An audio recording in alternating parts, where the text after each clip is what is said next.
All right, let's talk about the royalty and taxes. This is a fun story and it's a thought experiment, but I think it's also very educational too. So here's the question. Now that we have a King Charles in the throne in the United Kingdom, will the U.S. government now get to tax the wealth of the royal family? How would that work exactly? Well, the U.S. Treasury isn't saying as much, but you've got to believe that they are excited about the two new royal titles of two young American citizens. Can you think who those people are? There's new royal American citizens in the royal family. Right. So was it Archie? Archie Meghan and Harry? Meghan and Harry. Wait, No. King Ralph? King Ralph? No. And in fact, I mean, you could extrapolate this even to the Queen's uncle who abdicated the throne and married an American. So here is the deal, is that because the rules are that the grandchildren of the monarch must have titles, Meghan Markle and Prince Harry's children will now get their titles, whereas before they weren't guaranteed them because they were the great-grandchildren of the sovereign who was Queen Elizabeth. Now they will get what's called HRH, or His or Her Royal Highness, but they are Americans, and Americans must pay taxes no matter where they are, what they live, and what they own. They must pay taxes. So this is my theory, is that this is the reason that the royal family rejected Meghan Markle, maybe not because of race, but because of taxes. So we're going to give you a little historical context here. Wait a minute. So before you get into the history, go ahead. Well, I was going to say, what is it where you expatriate, you denounce your citizenship, They or renounce your can. citizenship? And we will get to that actually as a possibility. Okay. Okay, but I want to hear your theory. So before we get into the historical context, you think, so if you're giving me the theory before the history here, so the theory is... My theory is that the royal family rejected Meghan Markle because they did not want the Windsors to have to pay taxes on that fortune to the IRS. To the U.S. IRS. To the United States IRS. Can you imagine?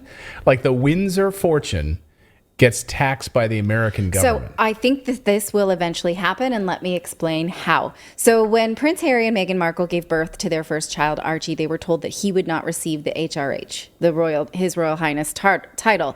The couple then concluded that this was because of race, and they quit the royal family and they moved to America, and they told Oprah that this had to do with racial discrimination. Take a look. All around this same time. So we have in tandem the conversation of he won't be given security, he's not going to be given a title, and also concerns and conversations about how dark his skin might be when he's born. What? Now, in this interview... She's not white? She's half white, and she has a black mother. Now, in this interview, Harry admitted that he was cut off from the royal family's coffers, and he then had to live on his inheritance from his mother, the former Princess of Wales, Diana. Well, hold up, wait a minute. Your family cut you off? Yeah, in the first quarter of 2020. But I've got what my mum left me, and without that, we would not have been able to do this. Okay. So up until this point... Do what, by the way? Well, he says moving to America and paying for their own security and also living in Santa Barbara. Okay. It's expensive. Yeah, I couldn't have moved to this beautiful beachside community with a security force and, in California. Now, up until this point, Harry's money is British money reported to the British government. But once he becomes an American resident or presumably a green card holder, it is only really still Diana's inheritance that has to be reported to the IRS, not royal money, right? Which is nothing. Some report that he inherited 6.5 million pounds from his mother, but it is nothing compared to the Windsor fortune, which the Windsors are famous for protecting and not disclosing their wealth, right? So will they have to do this to the IRS now that Harry's children, should they inherit, will pay taxes not to His Majesty's Revenue and Customs, but to the good old American IRS, Internal Revenue Service. Now, let me explain that. Most people don't know that America is one of only 2 countries that tax its citizens no matter where they live in the world, unless they renounce citizenship or die. Eritrea is the other country that does this at a flat 2% rate. America is not so kind. They tax you at the full weight of taxation, whatever your tax rate is. So just to be clear, if you're a United States citizen and you move to Armenia, whatever, Yes. and you don't make any of your money from an American business, you're done working at Starbucks in the United States. You're now working at an Armenian business, and you make all of your money in Armenia. The United States government. You're working at Stars Coffee. Yeah. Right. Star balls. Then you still are taxed by the United States government. Yes, you get an exemption if you're working and living abroad of about $110,000, but anything above that you will pay taxes on. And even if you don't make $110,000, you still have to declare all your assets and pay taxes at your current tax rate of anything above $110,000. So this is how now the American government seeks out citizens abroad and they enforce this. So if they think, so Clayton and I, we are American citizens. We live in Portugal. If we were to have another baby, which we're not going to, and we had it on Portuguese soil, the American government would seek out that baby and say, here's a passport, you're a taxpayer. Another situation is I have a friend who was living and working, she's Swiss, her husband's Swiss. They were living and working in America. They did not want their baby that they had on that soil to have an American passport, but they could not refuse. So a baby born on American soil, automatically American taxpayer forever. But there are other ways if you were born abroad that you can become an accidental American. For instance, the scenario Clayton and I, both American, have a baby on foreign soil, that baby's an American. If one parent is American and has lived in America at any time in the last 5 years, that may apply to baby Archie, right? That baby becomes an American because one family, or even if you haven't, you still can apply if you'd like to, but automatically this is how you become an American. And then obviously any baby born in America becomes an American citizen. So baby Lilibet is American. So when Harry and Meghan left the UK, their children had no titles, but now those children will get titles because they are grandchildren of the sovereign. This was announced just a few days ago. Oh, so now they just, this So is they've fascinating. moved up in the ranks and they get the HRH title. Now, does this mean they get titles but not fortune? And the king sort of signaled in his first speech after the Queen's death that, I got William and Catherine. They're doing what I want them to do. All's good.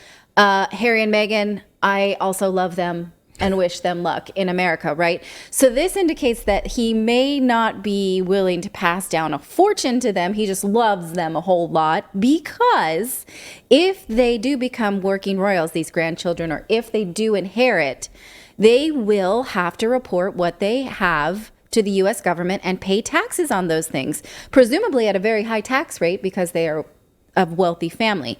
Not only that, because of a law called FATCA, which was passed by Obama, every U.S. citizen and taxpayer has to report every single foreign bank account, including the amount that account was at its highest balance at any point in the year, plus the date that high balance Holy cow, occurred. are we greedy? We are foreign nationals, Clayton Right. and we have to do this. It is really stinking tedious. That's crazy. So now His Royal Highness Archie and Her Royal Highness Lilibet will have American passports and royal titles and have to do this. The U.S. government will get a little look-see into what they've got, Yes. and the U.S. government will take their fair share. Now, you better believe that the senior royals have already done this calculation way before this conversation about Archie's skin color, and maybe that is the reason that they had concerns about this mixed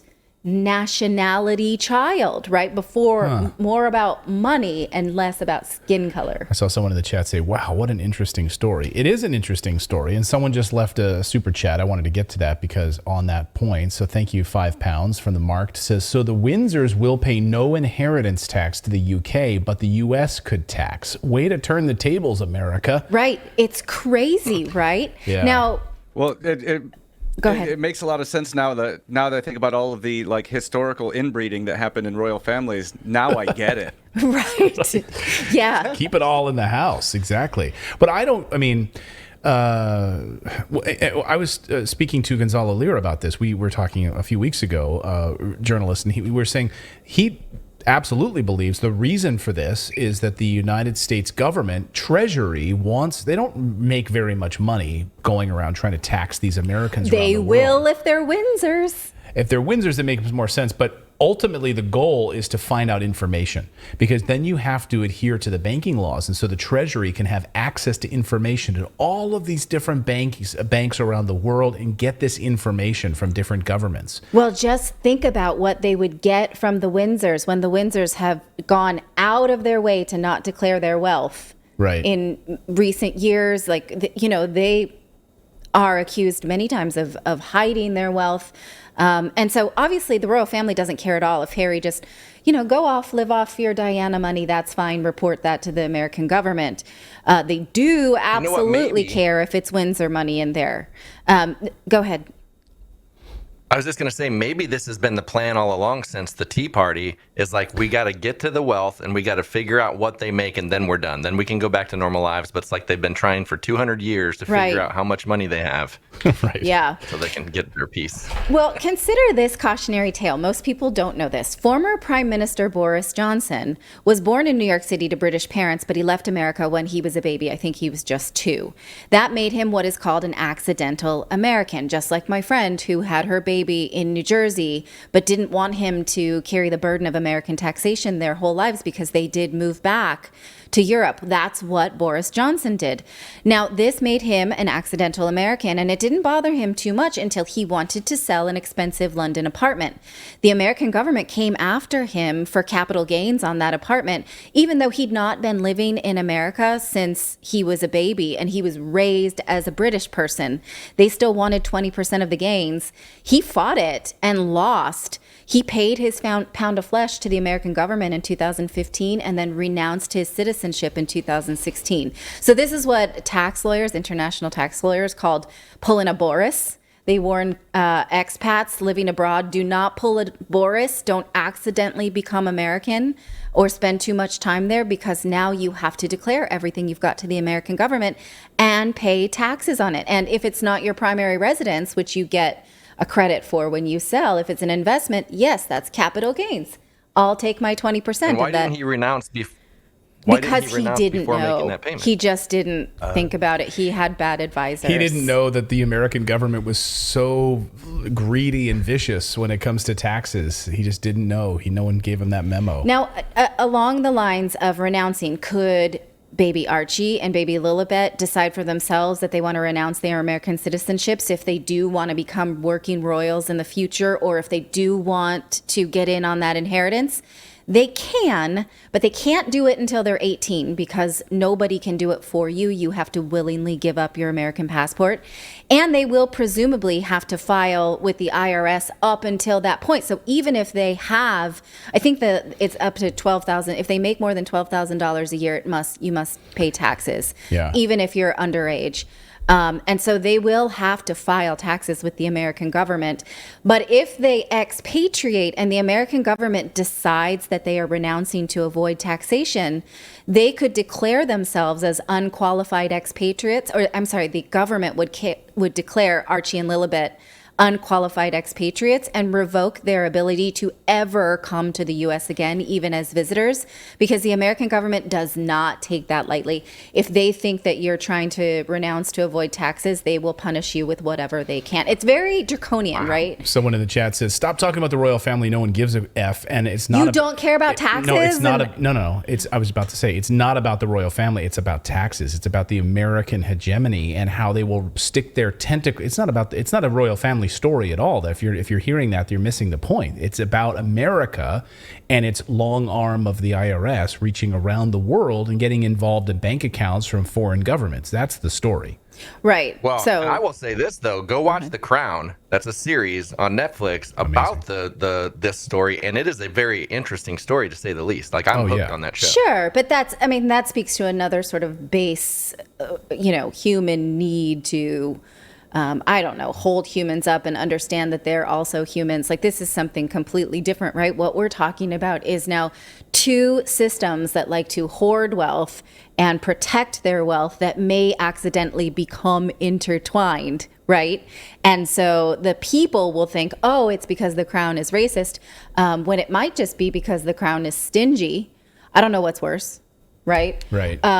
So it's very draconian. I think most people don't understand it. Once I spoke to a person who had renounced their citizenship to live in South America, and he said he just felt like, oh my God, because of all these FATCA rules and disclosure to the American government, I don't even live there. Why am I filing? He's like, I live in a financial concentration camp. And that was why this person wanted to renounce. Now, am I saying the royal family is not racist to Meghan Markle? I don't know. I don't care to discuss that in the sort of tabloidy type way. But I do think that this is an interesting piece. And you see it as these like passive aggressive moves now continue to happen towards Harry and Meghan. For instance, there's outrage now that Prince Harry will not be allowed to wear his military uniform to the Queen's funeral because he has given up his position as a full-time royal, and he gave it up, right? Yet his uncle, Prince Andrew, will be allowed to wear his, even though, he's allegedly a scoundrel. But that scoundrel doesn't report to the IRS, and as a U.S. resident now, Harry does. So that's my thought piece for you. Share it with your friends and let me know what you think. We're really doing it, Your Harry. greed is no match for our stubbornness. It is amazing when you think about when people try to renounce citizenship and the hoops and hurdles they have to go through in order to do that. Our friend Andrew Henderson, who wrote the book Nomad Capitalist, he talks all about that. And if they make you go through like a cooling off period. They're like, are you really sure? So he describes this in the book. Are you really sure that you want to renounce your citizenship? Because you're not going to be like, you're going to have to not pay taxes to Uncle Sam. We're going to have one meeting and then you have to go home, right? Isn't it like a 24-hour or 48-hour? Oh, yeah, you have to have several meetings. You have to, in order to renounce, you have to go to an embassy and then you have to like wait and then go back. Andrew describes this in the book. You have to go back like days later. Like they want you to really think about it. Yeah. And then you have to pay on your way out. You can't renounce it.